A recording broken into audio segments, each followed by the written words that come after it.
Your phone can do a lot of things, but recording a call isn't one of them.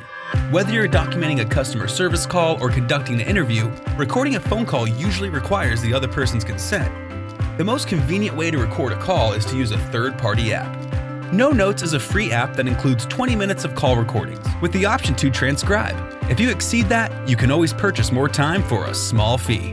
Tape a Call is another third-party app that allows you to record calls, but the free version is limited to only 1 minute of listening time. So if you want to hear all your recordings, you'll need an upgrade. The InCall app can also record calls, but this service uses Wi-Fi, so you'll need an internet connection to use it.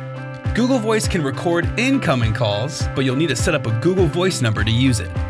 To activate the record feature, go to the Google Voice website, log in on the homepage, and click the gear in the upper right. Select Settings and go to the Calls tab.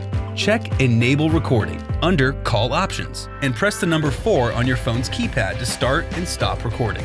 If you want to skip the third-party apps altogether, then pick up an external recorder like the Recorder Gear PR200, which also works with Bluetooth. This device comes with a built-in speaker so that you can easily listen to your calls. It also includes a USB connector that allows you to download calls to your computer. Now that you know what it takes to record phone calls, make sure you remember to get permission first and don't forget to press record. If you need step-by-step instructions, we've got you covered.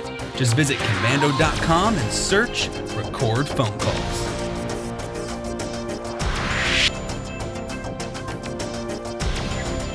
Hey, thanks for watching. Now a few things. Don't forget to click the like button and also subscribe to our YouTube channel.